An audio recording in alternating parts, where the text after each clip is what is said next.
Well, Premier League is back, and so is Hotspur ahead of the brand new season. We are all revamped here at Hotspur, and we've got everything for you this season. Whether you're a fan of Arsenal, Chelsea, Liverpool, Tottenham, Man United, Man City, West Ham, Aston Villa, Newcastle, we have got you covered whatever your flavor is in Premier League teams. We're gonna have match reviews, instant reactions, analysis, predictions, and every once in so often, and hopefully more often than not, some awesome guests for you this season. We have got you covered for the Premier League right here on Hotspur. Last season offered us one of the most thrilling and nail-biting three-way title races I can ever remember in my lifetime, as three teams battled it out for the crown, which was not won until Phil Foden beat West Ham on that final day. We're all waiting to see what this season has in store.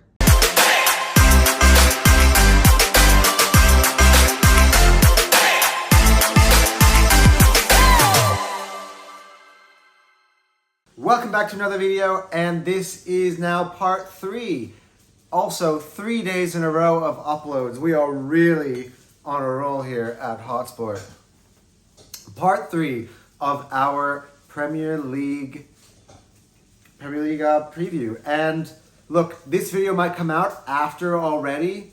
Manchester United against Fulham has kicked off the Premier League season. How exciting is that? But I am recording it now. Here it's Friday night on the eve of the Premier League. And we're finally getting into it. This is the piece de resistance of this preview, what everyone is looking forward to. I saved the best for last. We are talking, of course, of the title race. But before we get into that, please make sure you've subscribed to the channel, because obviously we are pumping out videos every day. And please also make sure to hit the like button. If you're following, you think some friends might be interested in it, share this thing around. Hotspur is gaining some serious momentum, and you do not want to miss out. So, anyway, who's going to win the Premier League title? Let's get into it. So, we now begin with the team.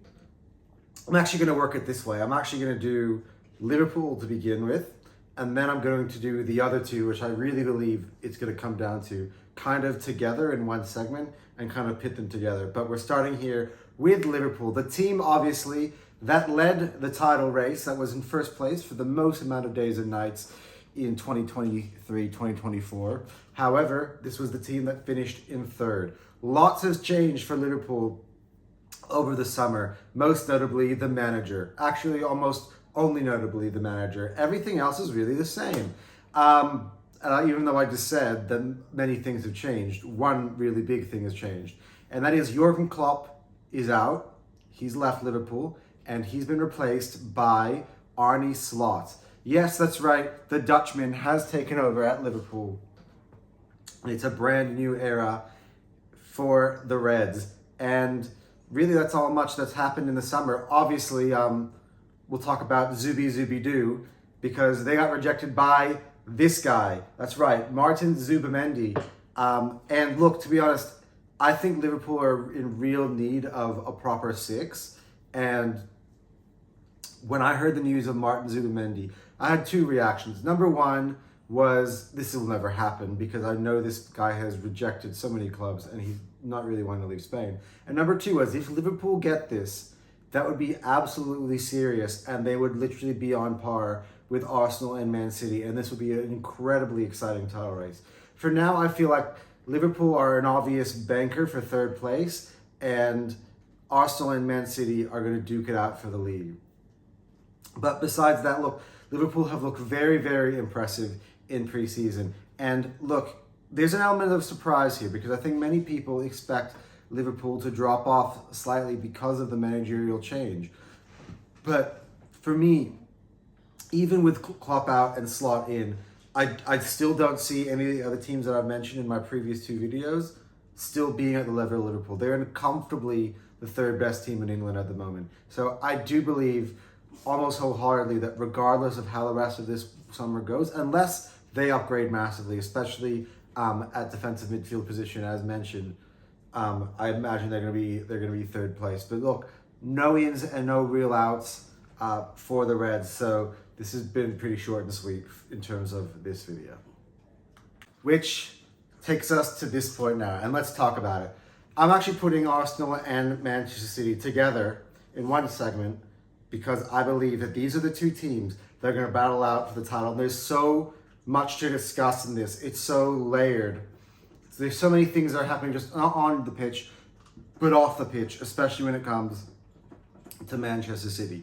So let's revisit this. Last season, Man City won on the final day and they finished with a total of 91 points. That was only a mere 2 points more than the second place finishers, Arsenal, who themselves went into the final day with the hope that if Manchester City were to draw at least, that Arsenal would have beaten Everton and have won the Premier League. That was not to happen. And you saw a very teary Declan Rice, a very discouraged Arteta, and Martin Odegaard that was determined to come back for revenge this season. And that's what's going to be really interesting. So the landscape really is, this is where I kind of want to put this together. And I'm going to go kind of position group by position group here. Because 2 points is a very small margin. And as much people would like to disagree or live in cloud nine or live in their, their world where Manchester City are so great and nobody will ever stop them, need to understand this, that Arsenal and Manchester City are basically on par. There can't be a gap and they'd only be coming down to the final game. There is no gap. These two teams are very, very good. And you can leave it obviously to many different factors as well. For those who believe that Man City were that much better, could say that they missed Kevin De Bruyne for a huge chunk. They missed Haaland for a bit of the season. But my premise would be this, is that Man City, because of the performances of Phil Foden, most notably, didn't really miss a beat. And I don't really think that that De Bruyne, for instance, was as much of a loss as people made it out to be. So, 2 points. How does Arsenal make it up? That's the title of this video, right? How do you stop Man City from winning the title? Look, the first aspect I think we need to talk about before we talk about personnel is the off-the-pitch stuff for Manchester City, obviously. And that's obviously the impending 115 charges. It has now been finalized that the hearing for Man City's 115 charges will begin next month, which means one of two things, which could really impact the season. Number one, the 115 charges could come to bite Manchester City, and they may not even be in the Premier League next year. We don't know what the punishment would be, but it would almost kind of take off any sort of mystery in terms of where this title race would go. I believe that if Man City would be found guilty, Arsenal will most certainly make it into the title, because I think it would be such a gut punch, such something that City will not be able to get over. I mean, they'll be looking into an abyss, maybe full of no more Pep, maybe playing in the Championship. So many of these players will be thinking, where could my future be if it's not at Man City? And it's going to be very hard for them to find the motivation, really, to fight it all the way. In terms of if it goes the other way, though, it could be a real vindication. Man City, for everything that has happened, will be 1,000% vindicated and crowned, potentially, as the greatest ever Premier League side. The domination that Manchester City have put together. 4 straight Premier League titles. If they win this, that will be 5. 4 is already a record. 5 is absolutely unheard of. And we would all have to sit back and literally just say, Man City, you know what? All is fair in love and war, and you guys are the greatest team ever assembled.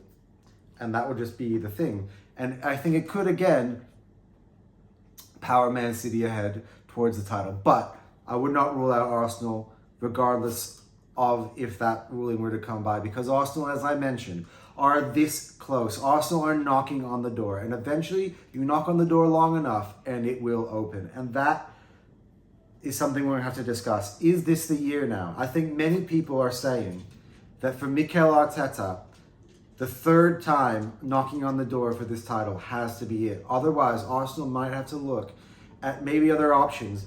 Will somebody else be able to finally break through for Arsenal? But they have this year, I believe, really to kind of prove that. And there's a lot of pressure, not just to deliver the title, but to deliver trophies in general. If they are not to deliver the title, there were 3 other competitions that I believe Arsenal need 1 trophy in at least to accomplish that goal. But let's get into it. Who do we think is going to win the title? Now, this answer could change even way after my video. We have two weeks to go in the transfer window, and I think Arsenal for sure could be busy, as they are looking in at the moment at the potential to add Mikel Merino to their midfield. Nothing has been confirmed. As I mentioned yesterday on my video, we do not count anything that has not been a here we go by Fabrizio Romano at least, or not a confirmed transfer. So the Mikel Merino thing is looming, but as we mentioned earlier, it was looming for Liverpool and Martin Zubimendi, and this transfer window just got twists and turns at every single corner, so we just don't know. But there's a potential for Arsenal to strengthen that area. There's a potential for Arsenal also to strengthen up front, with many suggesting that a sale of Eddie Nketiah might pave the way for Arsenal to then be able to go into the window and buy maybe a Victor Gyökeres or a Victor Osimhen, mentioned yesterday for Chelsea. They could buy maybe a variety of different wingers, maybe Leroy Sané, who's been linked heavily with Arsenal. There are many different avenues Arsenal can go, but if they believe that they need to go and win this title, I think attacker is needed. I'll say at the moment, let's take a look. Position by position, who do we think has the advantage? Earlier in the season, I was convinced that Ederson was going. It seems as if Ederson is going to be staying at Manchester City, and his backup being Ortega. Arsenal have the Golden Glove winner David Raya, and his backup being Aaron Ramsdale. Before I had it almost even if Ederson was out, but I had to slide Manchester City. I think both keepers are probably better. I would take at this point Ederson over Raya and Ortega over Ramsdale. So you have to give the advantage there to Man City. At the back, this is where we're going to mix some transfers in here.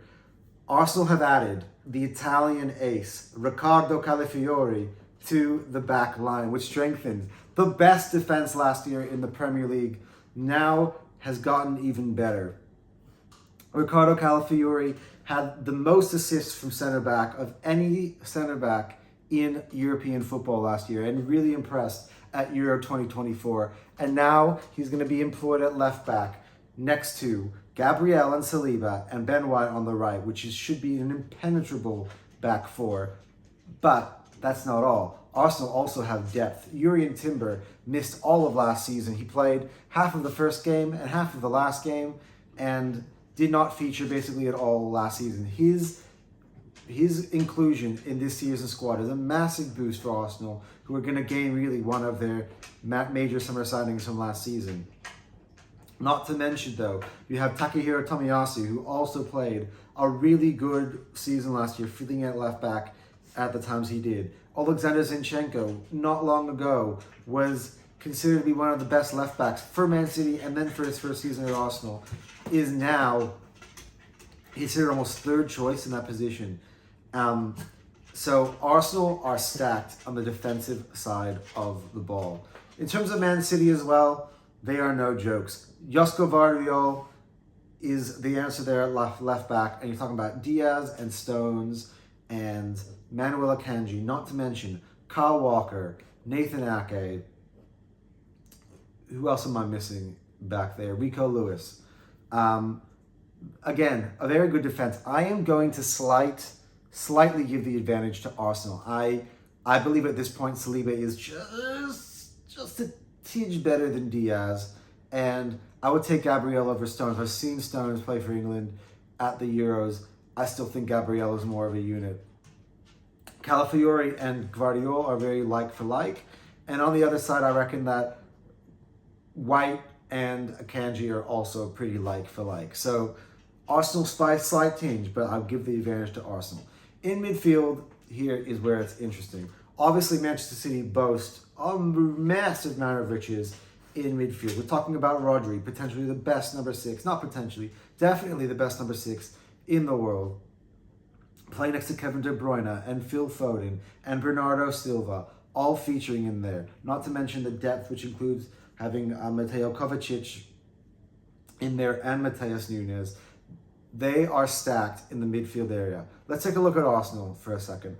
Arsenal have the £105 million signing though from last season in Declan Rice, who was potentially their player of the season last year. Declan Rice was absolutely brilliant for Arsenal and worth every single penny, and he continued that form into Euro 2024 with England, leading them all the way to the final. Next to Declan Rice, obviously, is the midfield maestro of Martin Odegaard and potentially as well Thomas Partey. However, as mentioned before, Mikel Merino would really bring this Arsenal midfield to another level. The depth behind, though, is slightly concerning for me, where Jorginho really only fills in at the moment. Of course, Merino adds probably to the starter, which gives more depth. And of course, there's Ethan Nwaneri coming through. Arsenal did lose, however, I wouldn't say a key piece to that midfield, but Emile Smith-Rowe has now left the club after, about 14 years at Arsenal. He is now making his way to Fulham, and Arsenal brought in £34 million for Emile Smith-Rowe. But at the end of the day, what's the question? Who edges midfield? At the end of the day, Mikel Merino is not an Arsenal player. He may never be an Arsenal player. He may not. We just don't know at this point in time. So you have to give the edge to Manchester City, especially in that number 10 position when you got Foden and Silva and De Bruyne.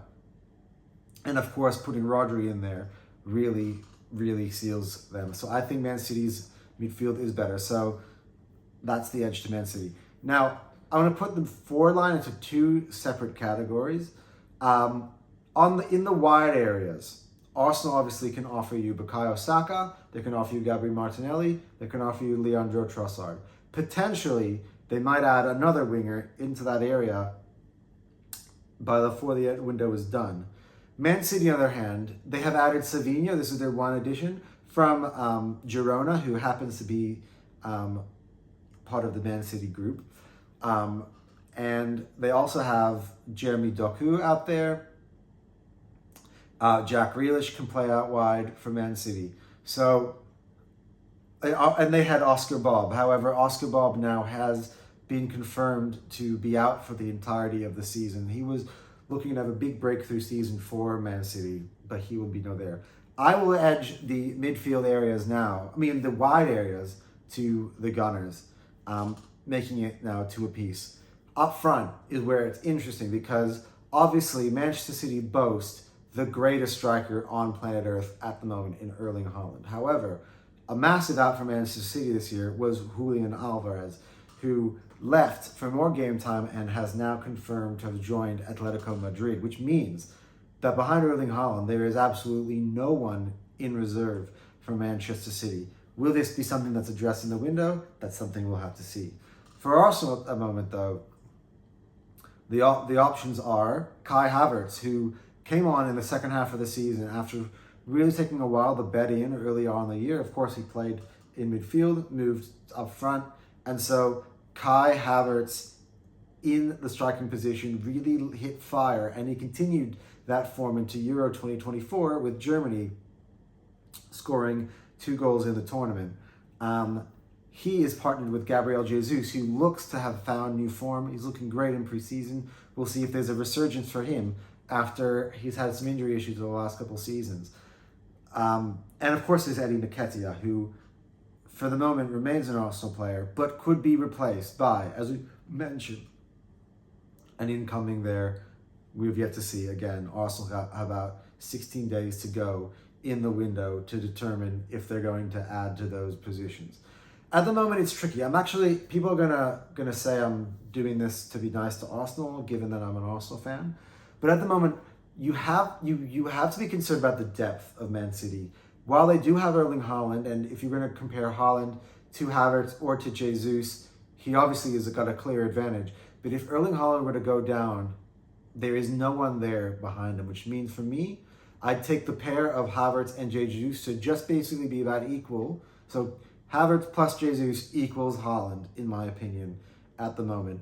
This is why Arsenal need to add to the attack to really give them an edge here. And if they do that, I think they could be the champions. We will see. But where have we left this here? We left this again at evens. So that's what I'm talking about. It is so close. At the moment, obviously my heart over my head tells me that Arsenal should go on to win the title. But don't be surprised if Manchester City go 5 in a row. All right, let me know what you think. Who is winning the Premier League in May of 2025 this season? Is it going to be Arsenal? Will they finally break the hoodoo, their first title in 21 years? Will Man City go 5 in a row? Or will Arne Slot, in his first season as Liverpool manager, lead them to the promised land? All these questions can be answered in the comment section below by you guys. When I premiere this video, of course, I will ask the very simple question in the comment section, the poll, who will win the Premier League? Anyway, but for now, thank you so much for watching this video. Please obviously subscribe, hit the like button. Guys, I am so excited. Honestly, tomorrow is Manchester United against Fulham. Enjoy the football this weekend, and we'll be back for our reactions to the results as they come through in the first round of the Barclays Premier League. Not Barclays, regularly Premier League. Ciao.